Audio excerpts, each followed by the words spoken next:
the little hairs?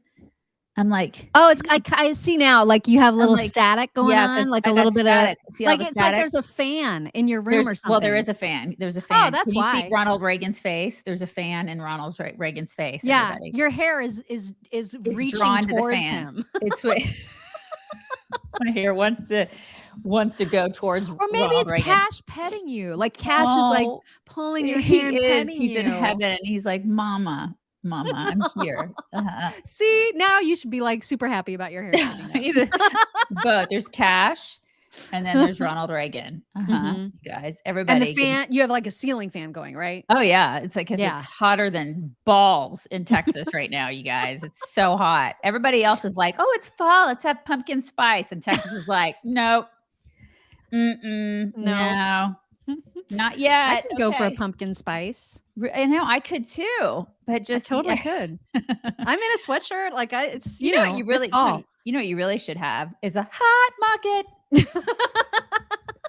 Now, That's what you. invariably, somebody in the insiders group will say, "Did Mock say the reason for her name today?" Sometimes I have no reason No, at all. Today she is was. one of those days. I know. We're I listen, just go total tangent, but you know that Hot Pockets makes like a gajillion different kinds now.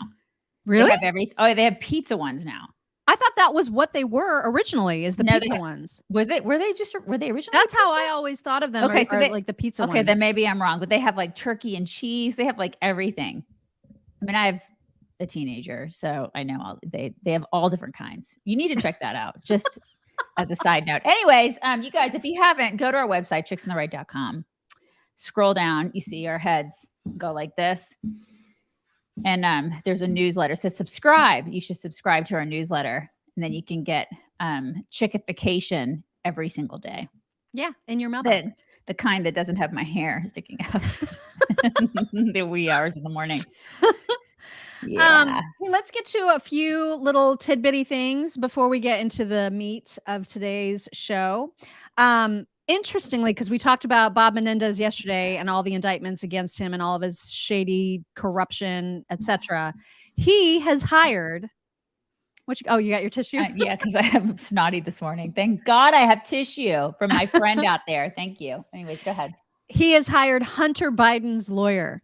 So I don't know why anybody would think he's corrupted. No. When he's going to go straight to the top and get Hunter Biden's lawyer. Well, I mean, they're good lawyers. Well, yeah, they've kept Hunter Biden out of jail. That fair point. So there's that. It's a good move on his part, actually. And he's, he made a big speech yesterday and he's like, I mean, the reason that I had so much cash stuffed into my pockets of clothing at home is just because I'm old school and I'm worried about banks. And so I just withdrew money from my own savings account and stuffed it in all of my clothes. That's normal. Don't you guys do that? Don't you guys actually? You guys don't do that? Cash and gold bars shoved everywhere. I mean, it's totally normal, you guys. Totally normal. Right. Anyway, so yeah, he's got Hunter Biden's lawyer. Also, there was a headline at the top of the Daily Mail today, is very alarming, particularly if you are a listener or watcher from Cleveland. But like, kids are disappearing by the hundreds, I should say, in Cleveland. So 50 missing children this month alone in nuts. Cleveland, and then 1,000 through the course of this calendar year. That's so nuts. Kids are just getting taken left and right in Cleveland. My daughter is paranoid about being taken. I think that's a good thing. Yeah, because I've ever since she was little, I know that people are probably like, that's terrible, Daisy. But I have taught her to have her head on a swivel. Like if we go to Target or something, she is not to be that far away from me. I mean, even at 13, she's pretty good about like looking around, making sure somebody's not. And I always tell her, like, even now at 13, she's almost 14 years old. And if we're in a public place and I am away from her, I'm like, if somebody tries to take you, you make a scene. I mean, like I'm like, you kick, you scream, you make a scene.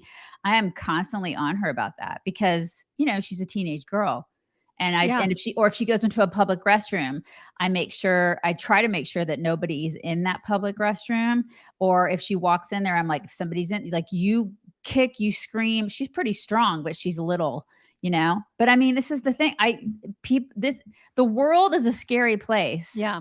And you don't want to scare your kids, but you want to make them aware that there are bad people and they don't always have good intentions. And Right. so you just have to keep them aware of their surroundings and that they're all, she sometimes is more aware than I am. Like when we're in the car, she's like, Mom, do you see that weird looking dude over there? No, I didn't. Where is he? You know what I mean? Like, and so sometimes I think, God, I hate that she is that aware, but at the same time, I feel like you have to do that. I feel like it's better to be aware.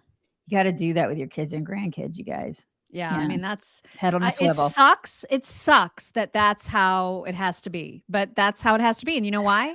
Because now, and you were like, I wonder why it's not, I wonder why that headline isn't coming from Texas. And I was like, well, because in Texas, the kids are being brought in. Yeah. And in Cleveland, they're being taken out. Like, but you have to believe that this is all related to trafficking, right? Right. Like, oh, totally. What else could that be? And then liberals are like, Sound of Freedom is just like conspiracy theory. It's just just a big conspiracy. No, it's not.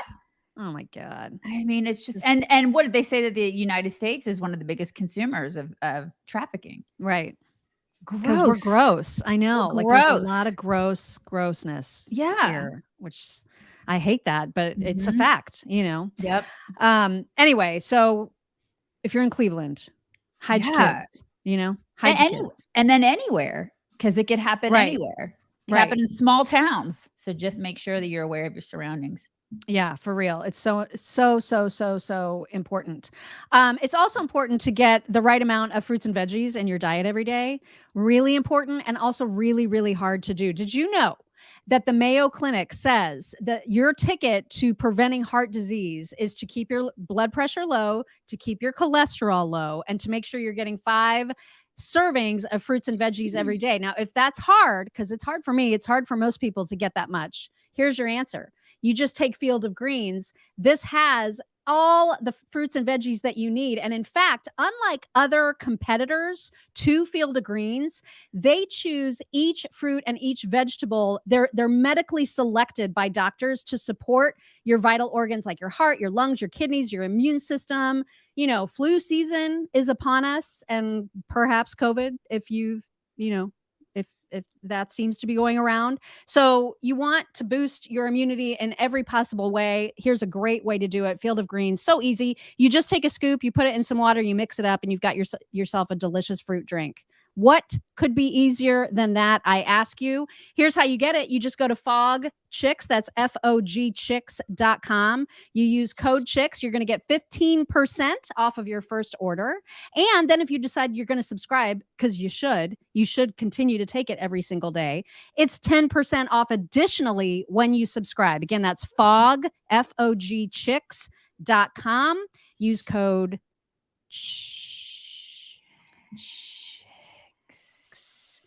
Maureen says, don't shove the products in our face. Don't tell me what to do. It's like rule number 1 of Chick Club. Don't tell us what to do. Stop telling me what to do. I have a whole, do you see the raccoon? That's what that sign says back there. Says, don't tell me what to do. Don't tell me what to do. I just don't want to do that. You must be new here. All right, let's get into some things, because this happened like over the weekend or perhaps late last week. You may have heard about it. That in the Canadian Parliament, they, unbeknownst to probably most of the people in that house, they all gave the most delightful, rousing standing ovation to a literal Nazi, you guys. A literal one, not just one that, like, you know, that's what the left calls us all the time. Right. But like an actual one who's 98 years old, who actually fought as one in the war. Okay, so like a literal Nazi. And they thought, oh, well, he's got a background fighting Russians, so we're going to honor him as we talk about all the money that we're sending to Ukraine. We'll honor this guy who helped fight off Russians. He was actually, they didn't do their vetting very well. And that, of course, lies squarely on the shoulders of Justin Trudeau.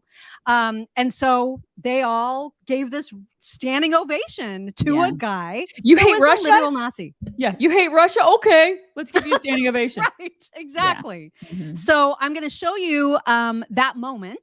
And then you're going to see Justin Trudeau, now that, of course, everybody knows that that's what they did and everybody's talking about it. Justin Trudeau was cornered by reporters yesterday and had to face the music on this.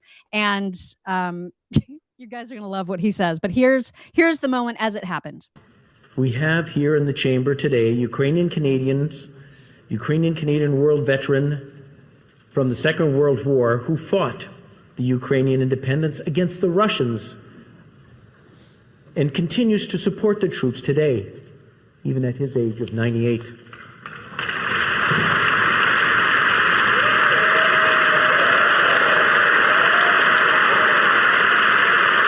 see him up there in the top right, waving? Yeah. That's not okay. None of this is okay. Standing ovation. Oh my God. Now, granted, had I been there, if I were a member of Canadian Parliament and like they would have presented this guy, I would have been like, all right. I mean, you don't know. It's not like you're just as an attending member, you have any idea who they're presenting to you. So if everybody's up and clapping, you're like, okay, well, this guy's clearly been vetted. They're not going to bring an actual Nazi into the House of Parliament, right? You're going to assume that they vetted these people before bringing them in. No, that did not happen. So Justin Trudeau got in a rash of shit about it. And here is how he sniveled his way out of this problem. Obviously, it's extremely upsetting that this happened. The speaker has acknowledged his mistake and has apologized. But this is something that is deeply embarrassing to the Parliament of Canada and by extension to all Canadians. I think particularly of Jewish MPs and all members of the Jewish community across the country who are commemorating Yom Kippur today. I think it's going to be really important that all of us push back against Russian propaganda, Russian disinformation, and continue our steadfast and unequivocal support for Ukraine, as we did last week with announcing further measures to stand with Ukraine in Russia's illegal war against it.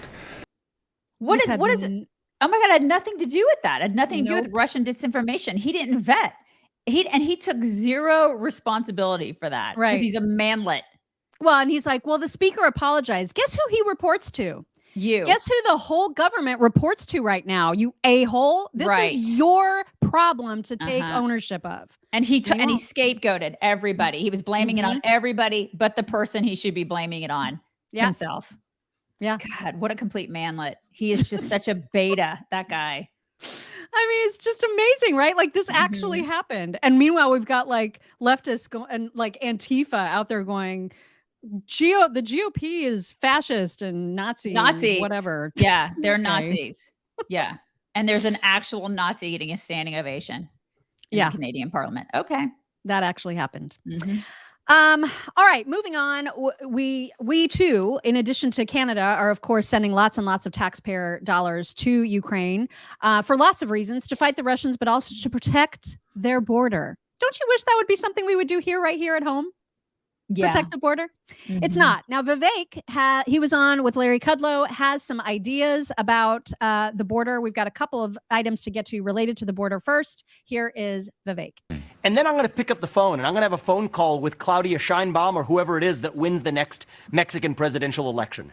I'm grateful that AMLO is going to be out. Mexico has an election in 2024. Whether it's Sheinbaum or somebody else who wins that election, I'm going to reset the relationship and say, listen up.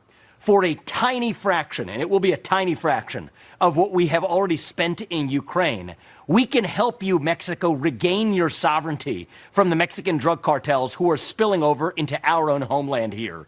But if you don't do it, then we will come in and get the job done ourselves. Because the fact of the matter is, it's like if you have a neighbor who has a dog that comes over to your yard and keeps biting your family members repeatedly. If they keep repeatedly doing that, at some point you can take a shotgun and shoot that dog. That's legitimate, legal, morally, ethically justified. And I think the same thing applies to a country to our south that has lost its sovereignty to the Mexican drug cartels, and we're going to have to defend ourselves if necessary. Well, the going after the dog that crosses the line, in military terms, is called hot pursuit. And I think that's what you're describing. I think. Yeah, because the Mexican economy is they get a gain because of all this, right? I mean, they definitely benefit from all this. The cartels benefit, the economy benefits. Running that country right now. Right. Absolutely running. Absolutely, they're running the country, but they benefit from legal and illegal immigration. They benefit. I mean, it's like such a huge part of their economy. And so if it's cut off, oh crap, right? So, I mean, this is the thing. Why can't our government see that? So why can't the people, and I don't know. So it makes you wonder, okay, well, why aren't they stopping it? Are they getting kickbacks? Like, what is the deal with that? So it needs to stop. I would imagine that Trump, if he gets in there, I think that he's even said that he would put a stop to it, and he would, I don't know. Well, and DeSantis has also said it. I mean, I think a lot of the GOP candidates are talking tough about Mexico and what they would do. Yeah, they have to. They have to because it's literally destroying our country at this point. There's a decay. Well, and if there was any doubt about the cartels literally running the show at the border, here is this. In the Rio Grande Valley, an agent attacked by a smuggler marked by the cartel as a rat, the Spanish word rata, tattooed on his forehead. The cartels are in control. They are taking full advantage of the weakness of this administration. Eagle Pass area alone, there are more than 60 miles of unpatrolled border right now because agents are busy processing migrants. And there are liberals who believe this isn't even a problem. Like this is no big deal. It's talking points, you guys. It's just talking points. Yeah.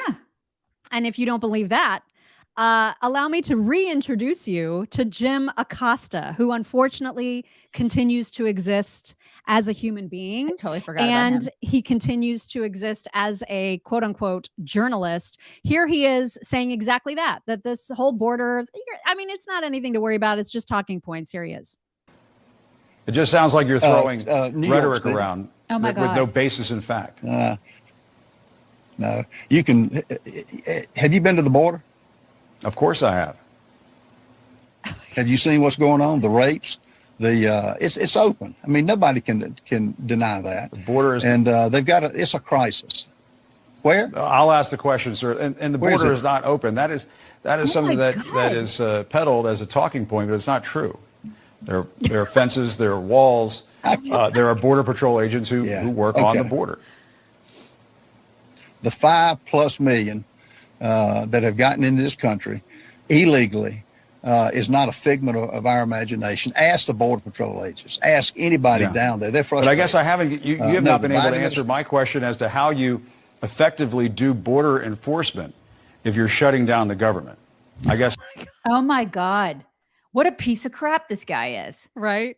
And it's like there have been 7 million already that have come across the border in the couple of years that he's been in office. Biden's been in office. There will be 5 million the next year, this coming year, just because there's a dog whistle to these people. Come on in. Yeah. We've allowed all these people. So there will be even more coming in just in the next year, because it's like, that's their policy. Their policy is, we have no policy. So come across the border. Like, welcome. We'll give you free shit. Yeah, here's your cell phone.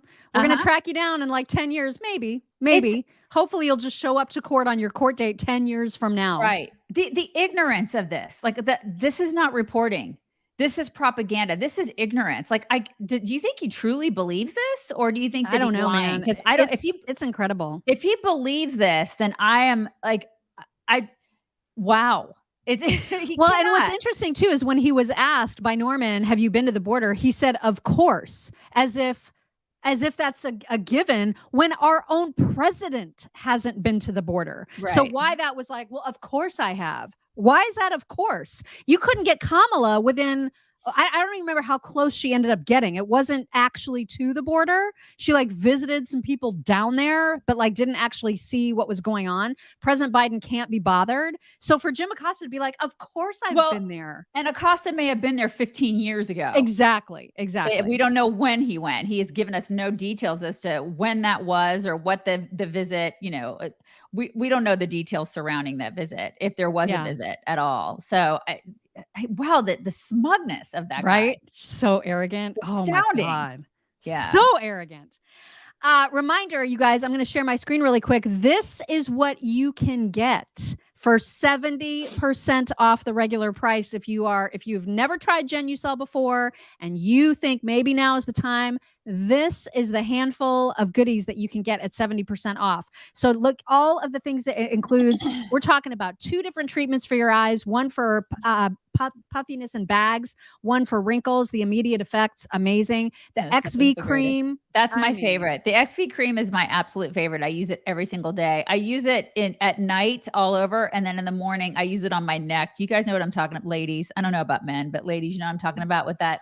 Like, what is that? With the because look at how long it takes my skin to get back into, like, it's so wrinkly right there. I don't know what that is. Like, you wake up at age like 45 and you're like, I don't know what's going on there. When did this happen? Yeah, the XV cream is the absolute best. So that stuff is a godsend. I use it every single day, twice a day, and you're going to notice a huge difference. It's like, I can't even explain how awesome it is. It's super rich, super yummy. I love it. The best stuff ever. So nice. So nice. Because it's just hard to keep this area moisturized. So without it, I can't even think about how much worse it would be. It also has the dark spot corrector, which is sort of their feature du jour right now because it's summer. And so many people end up like looking at their hands, looking at their chest, their face, and they're like, where did this spot come from? Well, that might be because you like the sun as much as I do, but there's a cure. There's a fix. The dark spot corrector will take care of that for you.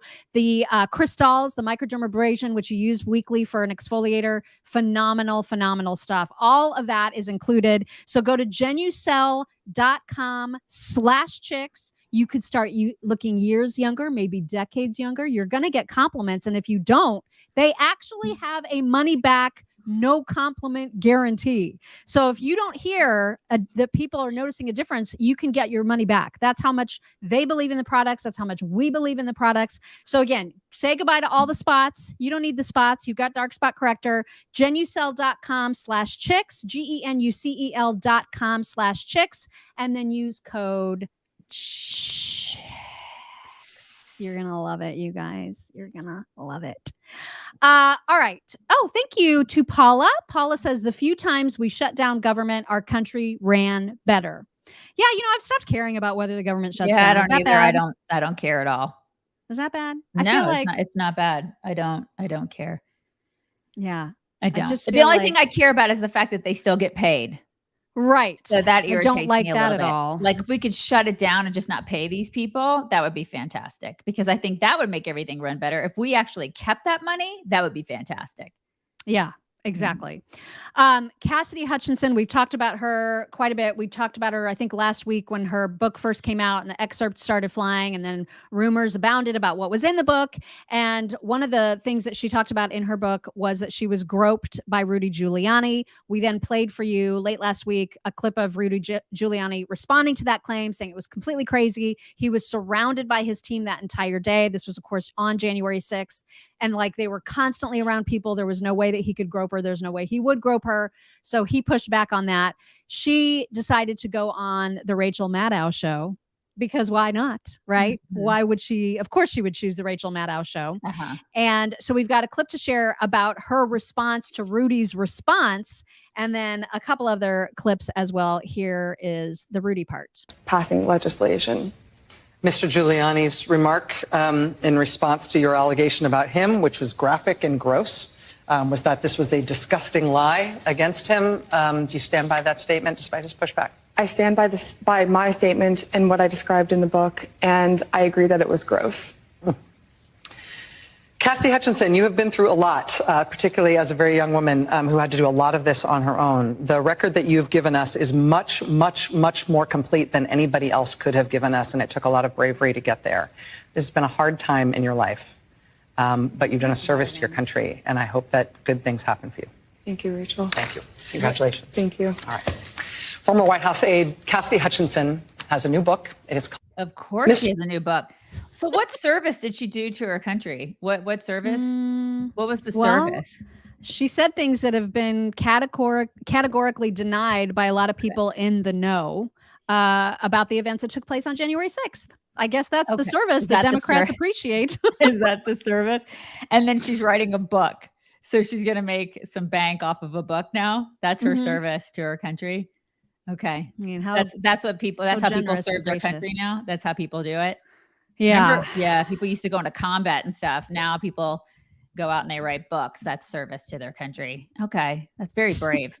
Well, Okay. she also had some things to say about Matt Gaetz. She says that there was a time, an incident where, I think she just thinks everyone's constantly hitting on her. Right.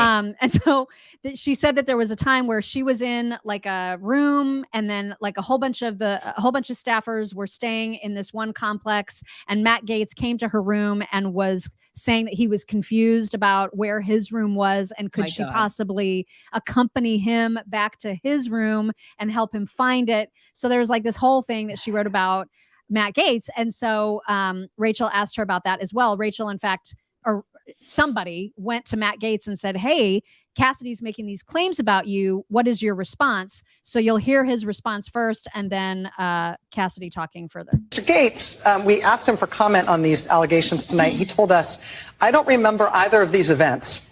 And based on Cassidy's prior false statements, I doubt they occurred.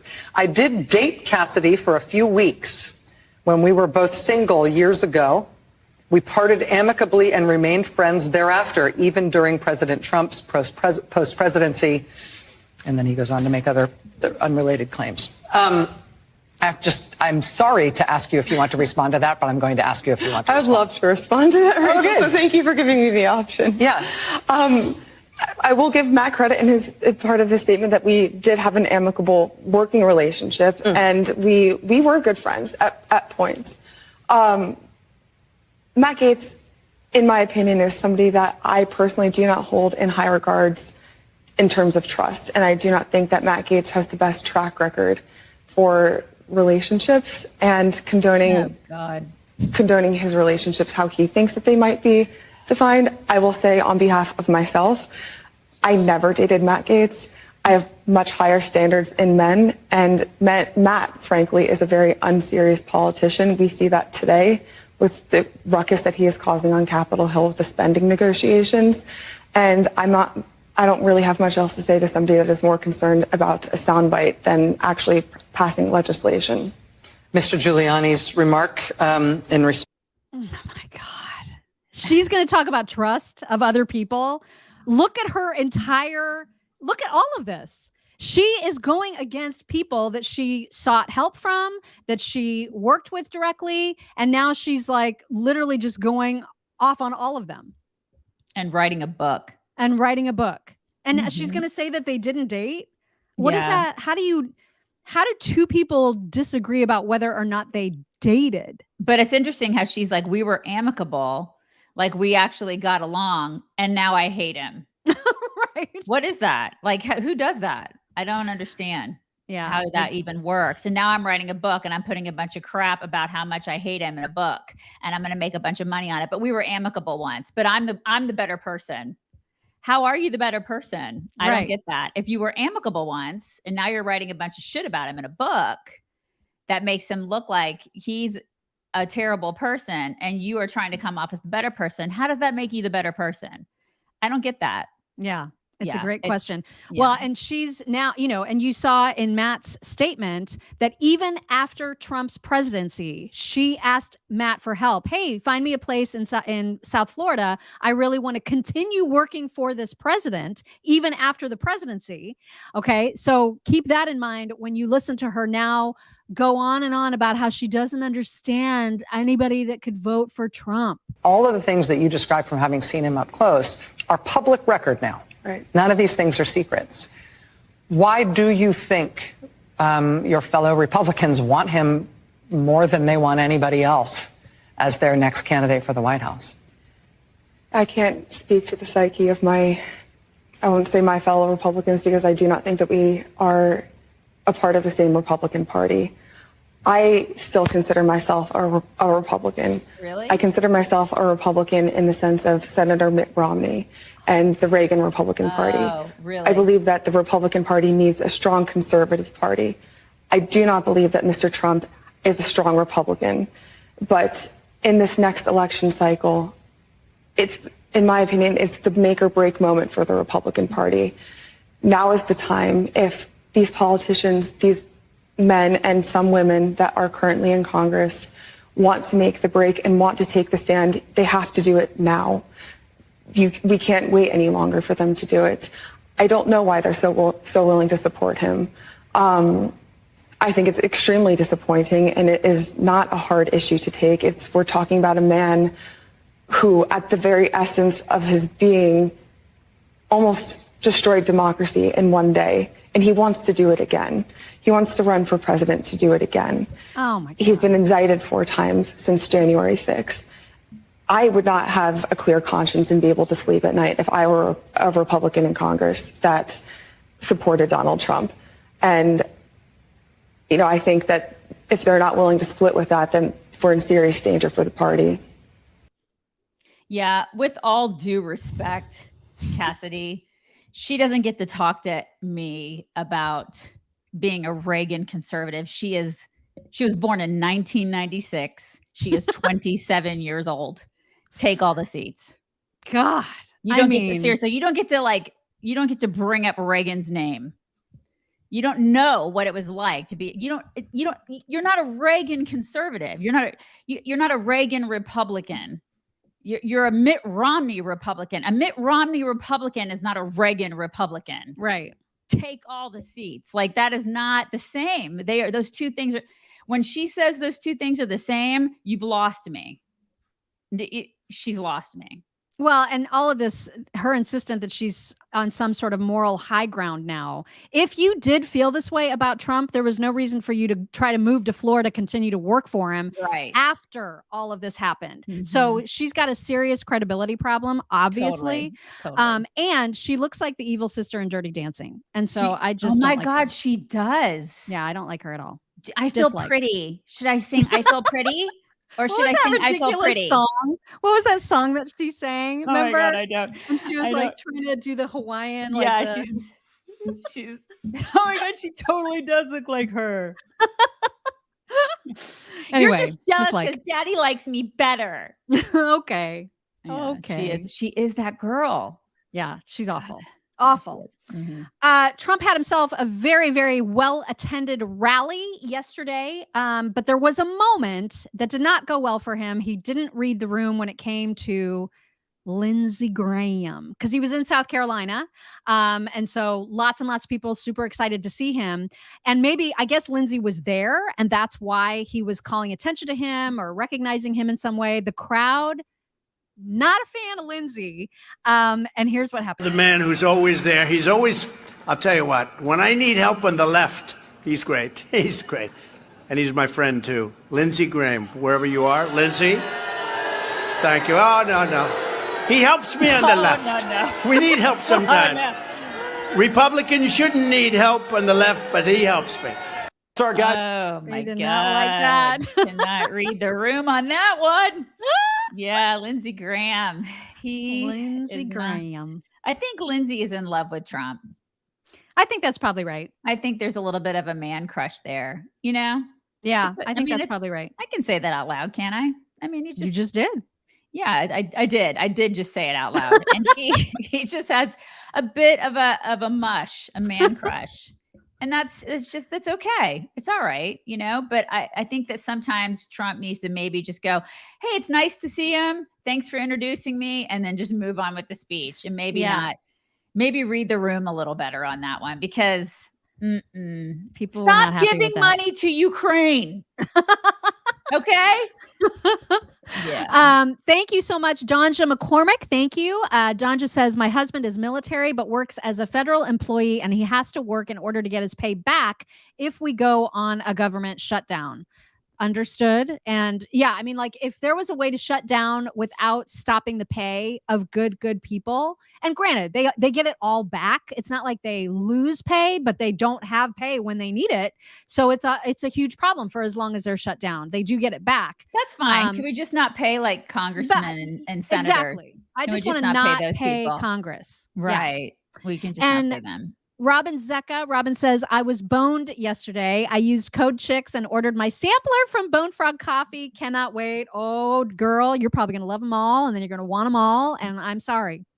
I'm sorry to have cost you money because you're going to be subscribing. That's just the way it is. That's how good the coffee is. The best. Okay, so interesting take from Ted Cruz, who, of course, like so many other congresspeople, has a podcast.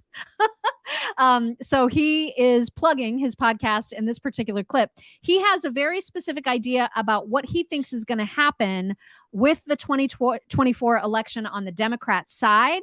Here he is to explain. As a train wreck, but we think the other guy's worse. And so, Sean, here's what I predict, and this is something I said last week on my podcast, Verdict with Ted Cruz. I think the odds are very significant that next summer at the Democrat National Convention, that the Democrat Party will jettison Joe Biden, will throw him off the ticket, and they will parachute in instead Michelle Obama to be their candidate. I think they're going to look to Michelle Obama as the savior to come in. And I think if that happens, that would be very, very dangerous. And every time I see a Democrat or one of their puppets in the press beginning to point out the problems with Joe Biden, every time that happens, the chances of that go up and up and up. Do you see Michelle Obama wanting that? You know, I don't know. I don't know Michelle very well. I've met her, but I don't know her well. It would be awesome if she actually parachuted in. Like if she came in with a parachute, woo, everybody.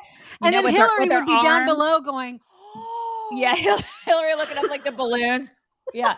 And then she with her giant arms. That would be awesome if she did that. I mean, I don't think she really wants it. However, it would be a fourth term for Obama, right? Oh, it'd be an easy win. Unfortunately. I hate to say that. Yeah, it'd be a fourth and fifth term, which is what they want. Yeah. Somebody said shit. I mean, that, you know, she probably would win. But it would be disastrous for the. Oh my God, it would be awful. But that's what they want. It's like eternal rule for Obama. Because that's what we're in right now. We're in his third term, you guys. That's why the country's like, phew, that's what's happening. I just don't think this is going to happen at all. I don't. I don't think she wants it. I don't either. I don't think they are like living large on Netflix money. Why would they want to do that? Oh, and speaking of which, she is about to make a speech. I can't remember where, but she's about to give a speech on diversity. It's an hour-long speech. She is being paid $700,000 for that hour. $700,000. See, this is the Why thing. would she want to be president? Why would she want to give that up? They're making bank. Yeah, they don't. I mean, I know just people. Can't see it. Joyce says power, but listen, money is to them, I think, was the ultimate goal. They do love the power, but they've already got the power. They've got the power. They basically can pull strings. Snap. They can pull strings all over the place, and then they still are making bank. They are making so much money. It's obscene. Yeah. I mean, remember when Obama used to say, at some point you've made enough money? They have apparently not for them. Yeah. So I just don't buy it. But that's what Ted Cruz thinks. I know. And so we'll just have to wait and see what happens. I would love to see the parachute though. I really would. Meanwhile, I need our audience to help us sort out what's happening with Sarah Sanders. So Sarah Sanders, you're going to see this clip of her being asked if she's endorsing her former boss, Donald Trump, for president. Because, you know, Kristi Noem, there's other governors, Republican governors, who have very loudly and proudly openly endorsed Donald Trump. They've showed up with him at events. They're helping him. They've endorsed him officially. She has not. And she's asked why two different times she deflects. Help us understand what you think this is about. But in case you haven't, I just want to read it. It's a quote. Sarah Sanders is among several Republicans with national ambitions who are staying neutral in the presidential primary, despite the former president's large lead in early polls. But Sanders' political calculation is complicated by her tenure as the voice of Trump's White House. So when are you going to endorse somebody for 2024? Look, my focus has been on being governor of Arkansas. I've only been in office about 9 months, and I wanted to really put my head down and focus on the things that were impacting our state. We just got out of our first regular session and special session about a week ago. I think President Trump is going to be the nominee. I think he is the best chance we have in 24. And look, at the end of the day, his numbers are not going anywhere, and there's no big challenge facing him. I love the president and will continue to amplify the great policies that he had. I know that our country would be in a much better place if he was in office versus who we have there right now. So there are several governors who have come out so far in support of him. Mike Dunleavy of Alaska, Jim Justice, West Virginia, Henry McMaster, South Carolina, Kristi Noem, South Dakota. They have decided that Trump's going to be the nominee, and they want to be there pushing him along the entire way. Why not join the group? You know, again, my focus has been on Arkansas. I'll make that decision when it makes sense, but have really tried to zero in. Is there anybody else you'd I've support? only been governor for about 15 minutes, so trying to keep my focus there. We've been able to do amazing and big transformational change for our state. We're going to continue to do that over the course of the next several months. Has the former president pressured you at all to endorse him? Look, I love the president, continue to have a great relationship with him, and don't see that changing anytime soon. All right. Hey, it's great to catch back up. It's weird because she kind of was endorsing him without endorsing him. Right. And so why not just endorse him? Right. Like, what is going on there? I don't know. I don't know why she just won't endorse. Just do it. Just say, I endorse Trump. Just freaking say it. She looks fabulous, by the way. She really great. does. She looks amazing. Yeah. So a lot of people are like, I don't see a problem with her answer. She was being diplomatic. Why would she?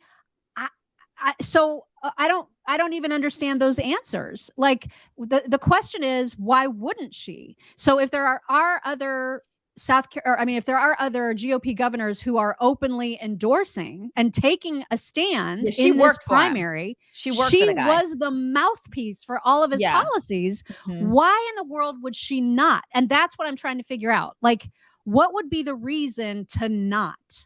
Yeah. Like what? Because I mean, I don't know. You're right. I don't know why there's like any hesitation there. She should absolutely 100% be on board.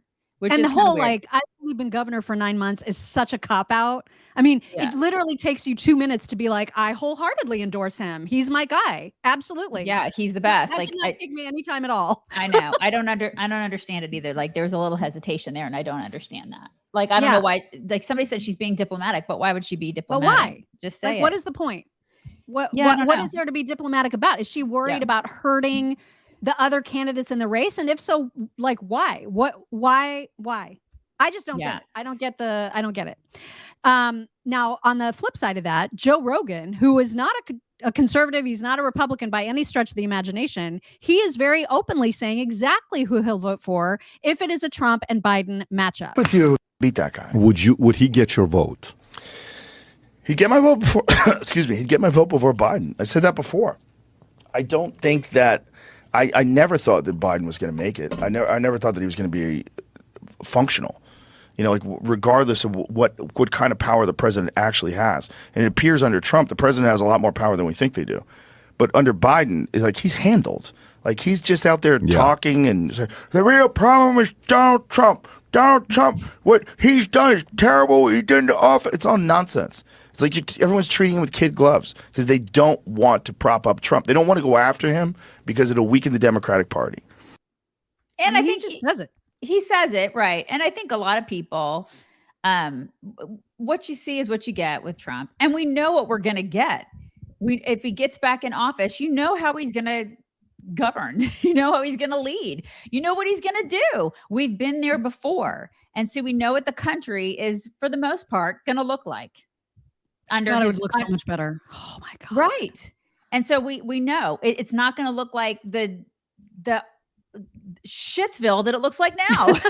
It's not going to look like the total disarray that it looks like now. It's going to be a little more, granted, people are going to be like, oh God, he's going to tweet. He's going to say things. Yeah. But then again, look at the crap storm that we see in the White House right now. Every day it's a gaffe. What's better? It cannot be worse. At minimum, it cannot be worse. It can't. It's like Democrats can spin it all they want, but it cannot be worse, especially on the world stage. Trump, I mean, he is exponentially better than the guy that we have in every single way, from a national security standpoint, from a foreign policy standpoint, and just at home from an economy, everything, every single thing, tick every part of the list. He is exponentially better. We know what we're getting. It's like we've been here before, and I want to go back. Things were good before COVID, man. Yeah. Those first 2 years of his presidency, things were awesome. Yeah. For everybody. Yeah. I mean, he literally brought the standard of living up across all groups. Yeah. And then now the middle class is disappearing under Biden. And if you own a small business, you want it back. You want what you had back. I mean, because man, small businesses are getting wrecked from just from an economic, I mean, all of us, just everybody at the grocery store, everything. But I mean, like just from a business standpoint too, he was way better for people trying to run a business, everything.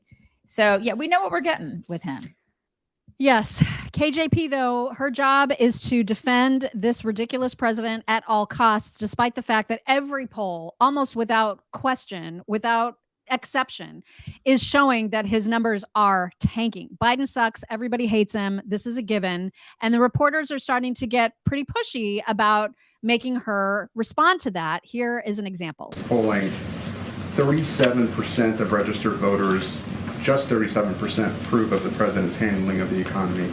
He's at a 56% disapproval, the highest of his presidency. And 74% of registered voters say they have major or moderate concerns about the president's age and mental fitness. How troubling is that? Here's what we're going to focus on. We're going to focus on exactly what you just asked me, right? The first question, which is how do we continue to support the workers, right? We're not going to get into the litigation of the negotiations here, but what we're going to do is continue to show how much this president is working for American families. You just heard from Secretary here, who laid out what it means if there's a shutdown, and why it is so important for Republicans to keep to their deal. That's what we're going to focus on. You see, the Bidenomics, I get it. I get that Americans right now, they've been through a lot, right? They've been through the pandemic, this global pandemic that we're coming out of. They have been through what we've seen because of Russia's war in Ukraine, and we saw inflation spike. We saw what's going on with what Americans are feeling every day. This is why this president has been so zeroed in, so laser focused on lowering costs for Americans, and we've done that. And a lot of the policies that the president has put forward are indeed popular. Oh, they're popular. Did you see this? The sign language interpreter? She was like, "What? What is she? What is she saying?" No. She didn't mean popular, did she? No, she's like that. They're not laser focused. What the hell? It's like that is late. What? Yeah, I know, it's so ridiculous. He's not laser focused on anything except getting his pudding. Well, and she's not the only one that's being put in a position to try to defend how bad this president is. Mayor Pete also was asked about this shocking numbers of migrants that are coming over the border. Here's how he danced. Was the Biden administration caught off guard by this latest surge of migrants? Well, what you saw was the administration, as always, responding as needed to conditions, being proactive where necessary. Were you caught off guard, though? Look, the president did what needed to be done, and often that involves a rapid response, like the rapid response that this administration directed. It was rapid, you guys. What it's rapid. was it? What was the response? There was no response, but it was rapid. It was a rapid non-response, Monk. What in the world? It was rapid, all right. Oh my God. He's so youthful. It's like talking to a 10-year-old. Whenever I see his face, it's like, I'm 10 and I'm wearing a suit. Look at me. I'm playing a grown-up. My name is Pete. God, you guys. It's just a nightmare. This whole administration is such a joke. Nobody knows what they're doing. It's just ridiculous. And he was asked about, the bad polling and all that stuff too. And here's how that went.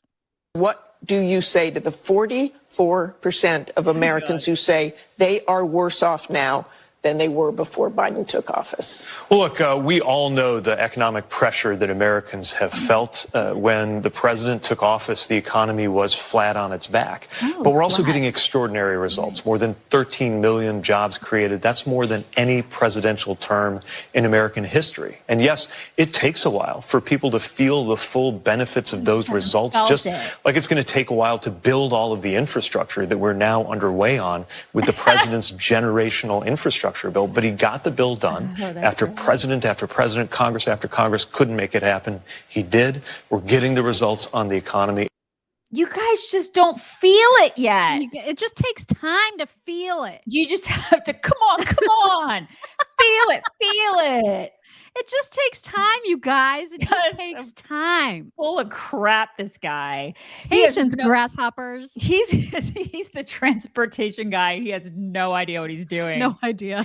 I mean, they tagged him for that. They're like, hey, you guys, let's tap him to do transportation. He's like, I don't know anything. It's fine. You're gonna be the first gay man to do it. And he's like, okay, I'll do it. No clue what he's doing. There have been like all the disasters have happened, and it's a big, like, this administration is the biggest joke. And then they parade him around on all the shows. And he's like, but you guys just don't feel it yet. You just haven't felt it. How many years in are we now? Like 3 years in? Don't you think we should feel something by now? I feel things. Besides feel despair. things. Yeah, besides despair. Right. Honestly. And, for him to even float around the 13 million new jobs, what a bunch of bullshit. These are all jobs that you guys put out when COVID was here. Right. And now they're back. They came back. God, these are not new. You didn't create these jobs. Okay. Oh my God. Now, for those people who have been, like I am one of these people, have been excited about the possibility of a Governor DeSantis, Gavin Newsom debate, which Hannity threw out as an idea a few months ago. You guys, it's happening. It is happening. I'm a little worried about this. Why? I don't know. Because I don't think that DeSantis is that great at debating. Because he goes, I'm a little worried. I'm worried for your guy. I'm a little worried. And then there's Gavin, who's Mr. I'll sell you a car. I'll sell you this piece of crap car. And the women are like, I'll buy it, Gavin. I'll buy the car. And then, listen, I'm not saying that, DeSantis isn't better on everything when it comes to policy, when it comes to, leading everything. He's exponentially better. But Gavin he has this way of talking over people and just lying. And people buy his bullcrap, which is how he is governor in the first place. I don't know how this guy keeps getting elected because of stupid people that buy his bullcrap. Right. And I'm afraid that on a stage between the two of them, he's going to have this way of being able to talk over him because, not every great leader is a great debater. There's just, and I just don't know if DeSantis is a great debater as evidenced by his last performance in the last debate. Well, he did really well in the last debate. He did okay, but there were moments where I was like, he and Vivek were the ones that everybody was saying they're probably the winners of the debate. Now his campaign is a disaster, like it's going awful. But that I attribute most of that to Trump being effective at tearing people down. Like he's really good at that. I think he is a phenomenal leader. But I don't think debate is his. I don't think that's his strong suit. I think it's going to be very interesting. I will give Gavin all the credit because he's going to do this with Hannity as the moderator. Okay. So Gavin does get credit for going into enemy territory for this because that's really what it is. But he did set some ground rules to do this. He said he doesn't want any live audience. And I don't know even if Hannity has agreed to that. I'm assuming he will because he wants this to happen. But there's not to be any live audience there. I think that's fine. Yeah, I think it's fine. It's taking place. It's supposed to be 90 minutes long, and it's taking place in Georgia on November 30th. So mark your calendars for that. DeSantis has put out a teaser ad, or his campaign has, about this event. And it's going to be something, you guys. Take a look at this. A debate this fall between Florida Governor DeSantis and California Governor Newsom. I know you guys got a lot of problems out here, but your governor's very concerned about what we're doing in Florida. Another day, another story about people leaving California. Last year, 500,000 people went somewhere else. You've seen massive gains in states like Florida. The FDLE's 2021 Uniform Crime Report shows crime in the Sunshine State dropped to a 50-year low. Violent crime is way up and claiming victims here in Los Angeles at a rate we haven't seen in decades. California is facing a $32 billion deficit. That's up $9 billion from what's originally predicted. We've actually paid down 25% of our state's debt. You have a $22 billion budget surplus, the highest in the state's history. CNBC ranks us #1 of all 50 states for the economy. Decline is a choice. Success is attainable. Florida is proof positive that we, the people, are not destined for failure. Are you going to get in and do it, or are you just going to sit on the sidelines and chirp? Florida versus California, conservative versus progressives. It's the debate we should be having at the national level. Oh my God, it's so funny. It's ridiculous. Gavin is a performer, so he's like eating this up, which is, it's what I'd really like to see though, is I'd like to see DeSantis and Trump.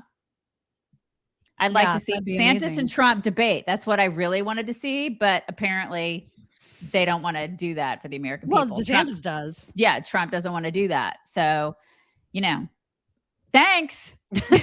I do think, I think Gavin is going to be extraordinarily smooth talking as he is. And one thing he does have in his favor is that he does not seem to get angry or rattled, where DeSantis, you can tell when he's angry and rattled.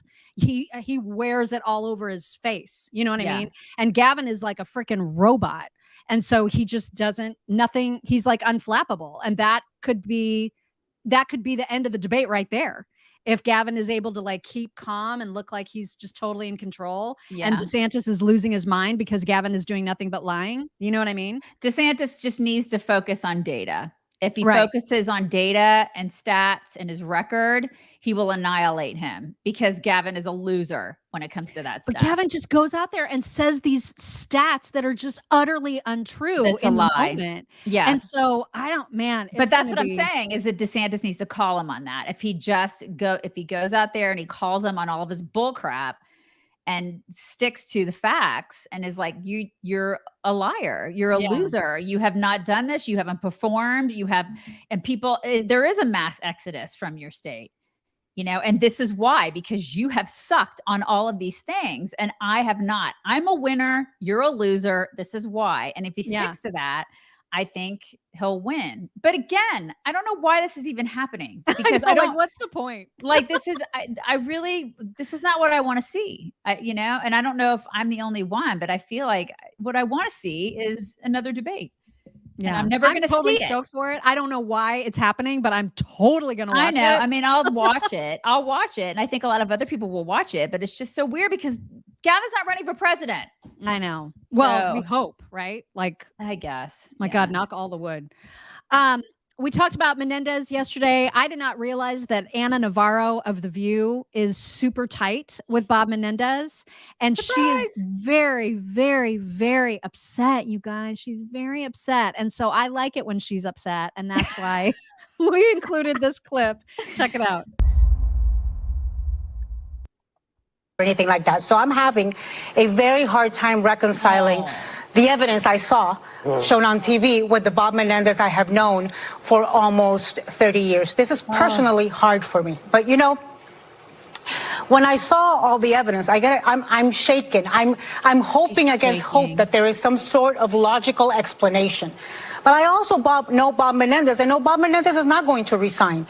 He beat this once. He's thinking, I can fight this. I'm going to fight it. He's not. I don't think he's going to resign. I think he's going to go to trial on this. This looks ugly. This looks bad. This is hard to explain. I can't come up with an explanation. Yeah. She has some good friends, doesn't she? Oh my gosh. We should all look to her for, judging people's character. From now on, we should do that. She's friends with this guy. Yeah. Egypt bought his wife a Mercedes. And then he sat there on the chair of the House Foreign Relations Committee calling shots about Egypt. Right. Oh my God. And Ana Navarro was like, he's been my friend for 30 years. Okay, well then we're not going to listen to you ever, like we ever did. But nobody in that audience should ever listen to a thing that woman ever says about anybody, including Trump. Because remember Avenatti? Remember how she was like, you should be president. He's so hot. God, these women. I know we all know, we don't like to think about this, but we all know that our money, our hard-earned tax money is being sent to Ukraine in just in giant pallets, essentially at this point. And we've talked about the things that money is paying for, like pensions, for example, that is just so infuriating. Unfortunately, it's paying for a lot more than that. There was a 60 Minutes report on some of the things it's paying for. The only thing I do not take exception to is this one dog that's in it, because I like dogs. But other than that, this makes me so mad watch.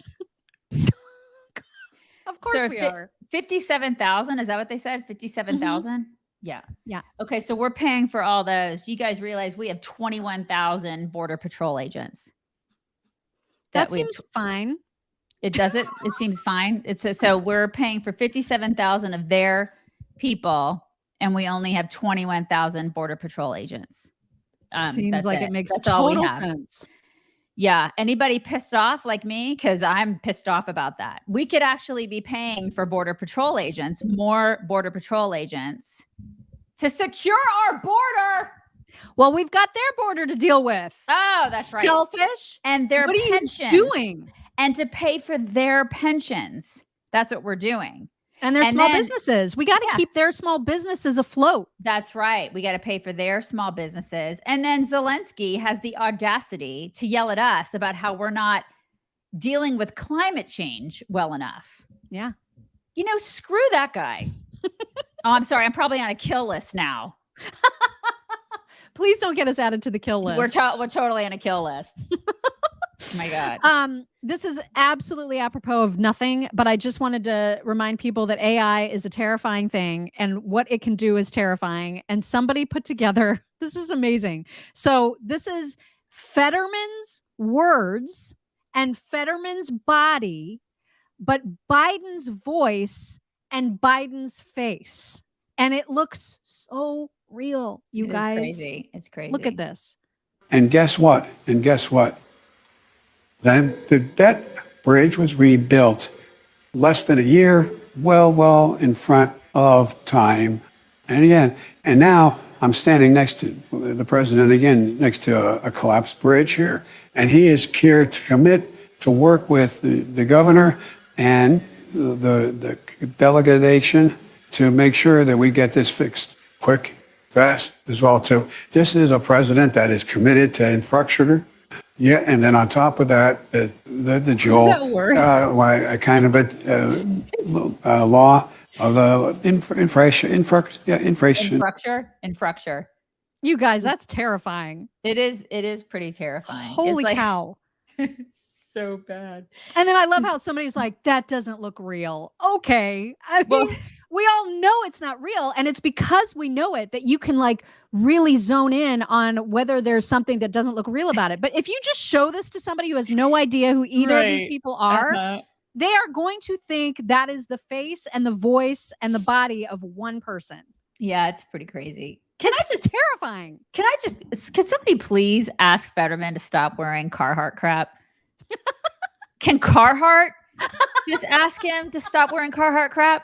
Like he doesn't do that should work like music does. Like how they say you can't use my song. It should be like that with clothes too. You think that they would be like, you don't do Carhartt crap. Stop wearing our stuff. Like you need to be able. He just walks around like Lurch.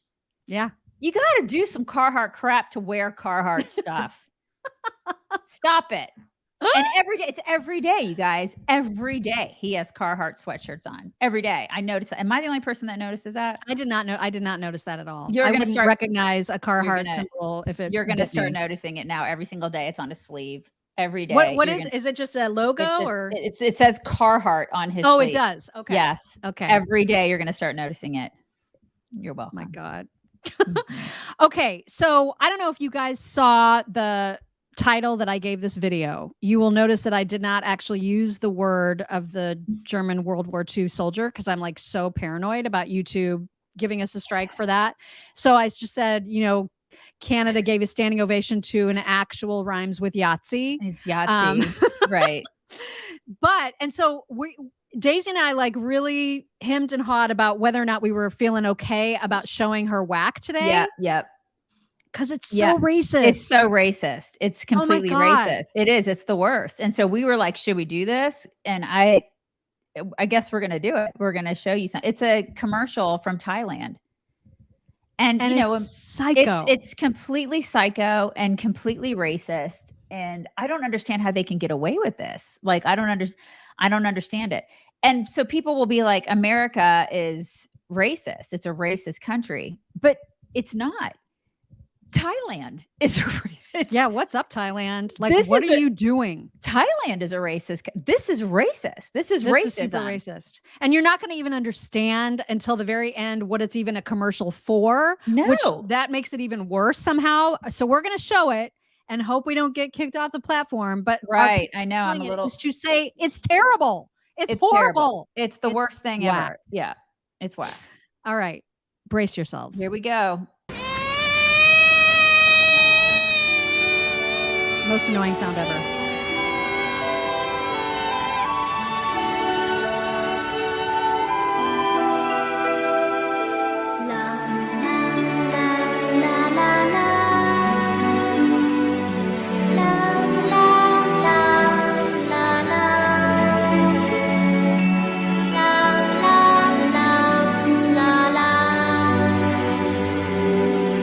I'm just going to mute it because music is terrible. What in the world? And when I saw this yesterday, I was like, what is this? Awful.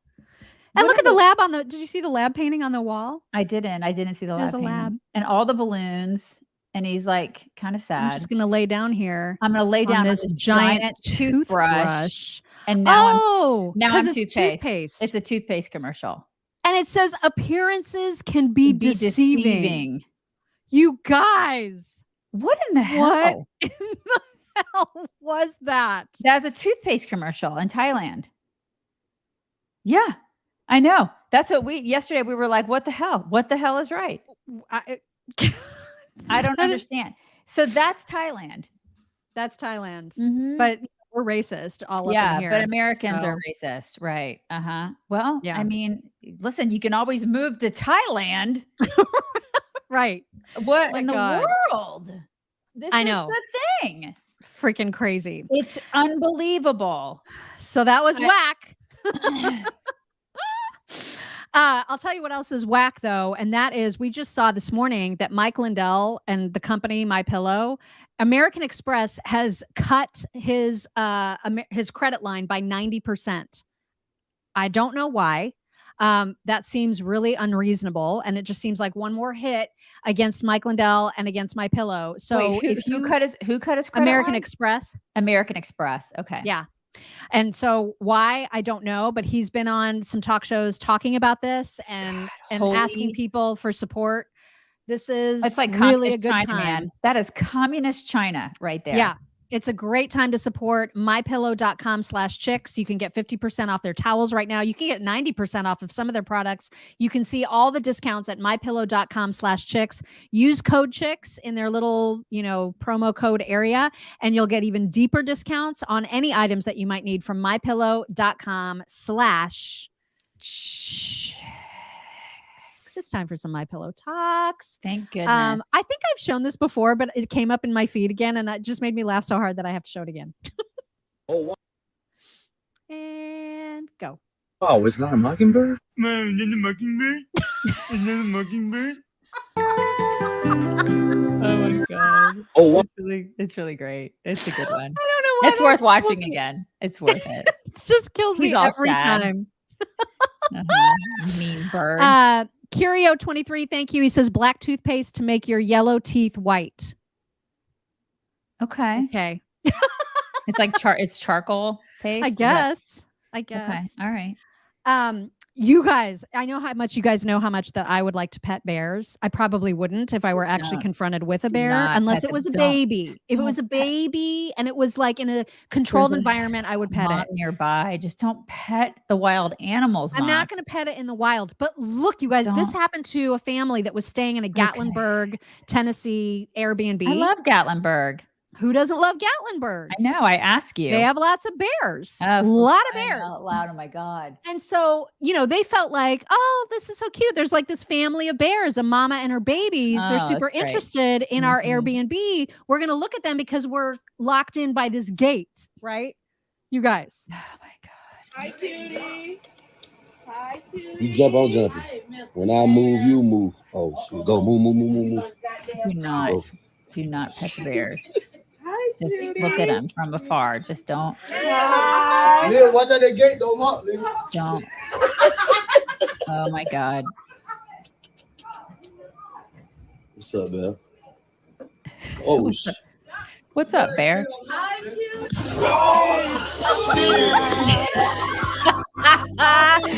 like, I love the music. Did you hear the music? I believe I can fly. They're fine. They're fine. They got inside. Oh but my like God. Freaking bears can climb, Oh, really? You don't do that. Oh my God. You don't assume Cindy, that you're safe from the bears. Cindy, yes, people are stupid. Bears are smarter than a lot of people. Just stay away from the bears. Stay away from the bears. I don't know if there's like a trend going on or what's happening with the naked cats fighting and slapping each other on TikTok now, but there's like a whole other naked cat slapping fight. And I knew you would love it. Oh my God, I love the naked cats fighting. I need these cats, you guys. I need a naked cat. I need 2 naked cats that fight. I need them. The sound of the slaps kills me. They're oh my so God. slappy. I love them. Why? Why do you love them? I just love them. You guys, I have to have these cats. I'm on a quest. I have to have them. And then you guys need to we need to come up with names for these naked cats. This is my new thing. Awful. They are so gross. I'm still grieving the death of Cash. Like I still have my moments where I just break down. And I think this would help. Is to have 2 naked cats, naked fighting cats. It would help me. I think it would help. You know what? You should not be saying this out loud because our insiders and supporters are exactly the kind of people who would literally send you naked cats in the mail. Put holes in the boxes, you guys. You guys, make sure there's holes in the boxes. All right. Spanky and Hanky. Those are good. Tony and Ezekiel. That's okay. All right. You guys do not get her naked cats. That's a big investment. Them to my house. And that's Adam and Eve. Yes. These are great names. We're gonna talk about this, you guys. We're gonna have to talk about this. They're so gross. They're so gross. Did you know you have to oil them down and lotion? I've read about these cats. No. And I love them. They're a little high maintenance. They are high maintenance and gross, but so is everything else in my house, you guys. Everything in my house is high maintenance and gross. Don't you know this? Come on. Oh my God. All right. Life. We have to share this amazing dog who is taking singing lessons from his owner. And you guys, he's doing really good. He's doing really good. Look. Are we going to sing a little bit? Say, have you warmed up at all today? I haven't really. Oh, I love him. That was a little flat, but it was a good warm up. Let's go. He's so good. He's leading down. No, it's very good. Let's go. Oh my gosh, he has good pitch. A little sharp about it, but that's okay.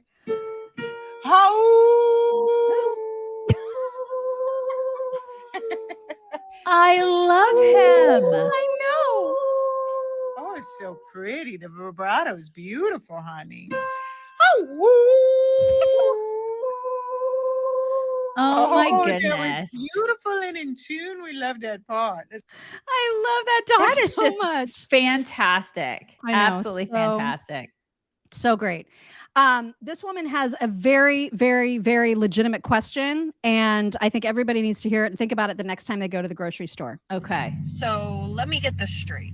I can go to the grocery store and buy a pound of sliced ham in a plastic bag, a loaf of bread in a plastic bag, a gallon of milk in a plastic jug, a pack of napkins in plastic wrap, a store-made salad in a plastic tub, plastic bottles with ketchup or mustard, but they won't give me a plastic bag to carry it home in because the plastic bag is bad for the environment.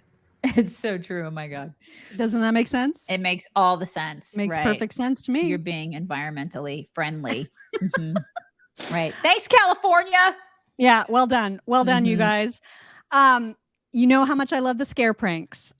You do. Hide your kids, hide your wives, because this guy gets pranked all the time and he cusses so loudly and violently with every scare. I love him. What the fuck is wrong with you? You fucking bastard! God damn it! Fucker! God damn it! That ain't fucking funny. You son of a bitch! You fucking asshole son of a bitch! Fucking cocksucker! Fucking asshole! Fuck you!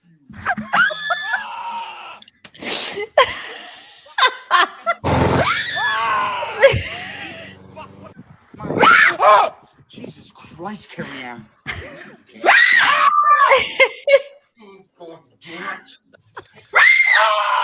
You suck. Oh, not now. Why? Why? I mean, really? Can't even brush my fucking teeth? That guy has so much anger. So God much anger. bless him. Love him so much. God bless him. And then lastly, there's a woman I follow who's just absolutely hilarious. And she's talking about an altercation that she had. And she's likening it to matching energy. So she's the kind of person that if someone is mean to her, she's going to outdo their meanness. She will match them and then beat them. And I love her for it. Here she is. So we're at a theme park yesterday and I go to the washroom and there's a woman already waiting in there, but she's kind of like to the side, not like lining up where you would line up to go to the bathroom. But nevertheless, I go up to her because I don't want to butt in front of her. And I'm like politely, very politely, I say, hi, sorry, excuse me. Are you in line waiting for the washroom? Then, so she turns to me and goes, why else would I be waiting in this line? With so much tude. Excuse you. And this is what I'm not proud of because I will meet people at their energy. I'll meet them. I wish I could go above them, but I don't. I go low. So I said to her, oh, I don't know. Maybe you just prefer the smell in here considering it matches your personality. I know that wasn't very nice. Okay. I'm working on it, but I'm going to meet your energy. If someone's coming at me with some bitchy Becca attitude and they go low, I will go lower. I will meet you at P2 underground parking. P2 underground parking. I am right there with her. Yeah. I am right there with her. P2. Don't test me. Don't make me go to P3. Because I will go all the way to P3. Same. I just love that. Right, Anyway, Astrid? those are your talks. Right? Look at she's here. She's ready for like, her assignment. I got up, everybody. We got up. We got up. Shake it, girl. Shake it. You gotta shake it. I'm blowing Kiss in your and let face. go. Kiss and let go. I'm blowing in your face. Shake it. Shake it. She already did a flap. I didn't Oh, see there's it. a, there's, did you Okay, see there it? was a little There was one. a tiny Yes. little flap. Yes. She already did. She did a huge flap before. You did, didn't you? I'm so pretty. I'm so pretty. I'm too pretty to flap. Okay, you got it. You got it. Okay, I'm bringing it in. I gotta bring it in. Well, and we have presents. So if you don't want to stick around for presents, do have you don't some need gifts, to, but you we want to guys. thank some people. We have some gifts. We have gifts. You gotta let Mama do her gifts. You just moved my mic. Hold on. I got to move my mic. She's like, but this is the end of the show. I know that this is the She's routine. like, this means that we're going to go OUTSIDE. Okay. You got to move out of the way. All right. You want to go first? You go first. Okay. I got this beautiful, beautiful wind chime. Let me make sure I can get it out of here and I can do it justice. From it's a remembrance of Cash, and it's from Pastor Shelley, Lori Jean, Lisa B, Sherry V, Patty J, Sally, Martha, Joyce, Jean, Morgan, Lindsay, and Michelle, who are the chick mates. Aww. And look at this. It looks like a collar. Aww. Isn't that the coolest? Oh my gosh, it's a collar. It's a collar. I know. I love it so much. And then look at the paw. What does it say? It says, our memories will live forever. The special bond we had will not be broken. On the wind, I'll send a kiss. I know. I got really emotional last night looking at it. Oh my gosh, that is so sweet. It's just the sweetest thing. It's really beautiful. Isn't it beautiful? I just love the collar. I love that it's a collar. Oh my the god. Collar. I know. I can't take it. So nice, you guys. I love you so much. Thank you. So sweet. So sweet. I love it. I love it so much. I know. We love it, don't we? We love it. So thank you guys. Thank you to the chick mates. So love nice. The chick mates. Thank you. I got a very sweet card from Rachel Fisher, who sent along these squishy balls. Squishy ball. Everybody needs squishy balls. They squish. Oh. And ouch. I love this. Screw this. I'm moving to South Carolina. I love it. Oh my gosh. It's like just it's like a journal. You know, like my gosh, that is so cute. I love it so much. And then a very lovely, like, pamper me because I deserve it 6-piece bath set. That is which so is amazing. So I know. Sweet. And then look at this is for me and you. Oh my gosh. It's Texas to South Carolina. That's adorable. Isn't that the cutest pillow ever? And who got that for you? Rachel Fisher. Rachel Fisher. I just love sweet. it. And I know there's, if I'm not thanking you today, it's because I haven't been back to my mailbox, but I'm going to go today, I think. So I'm sure that there will be other people to thank, and I will get to you. I promise. Yeah. And I will head to my PO box at some point this week. I just haven't gotten there. So Astrid is literally freaking out right now. What's the matter? She needs to go OUT. She's losing her mind. Yes. She knows the routine, man. And if you go longer than the flapularity, things are off. Right. She's going to lift my desk up at any point. So look at her. She's losing her mind. So you guys, I hope you have a wonderful Tuesday, and we will talk to you tomorrow. Bye. Bye, everybody.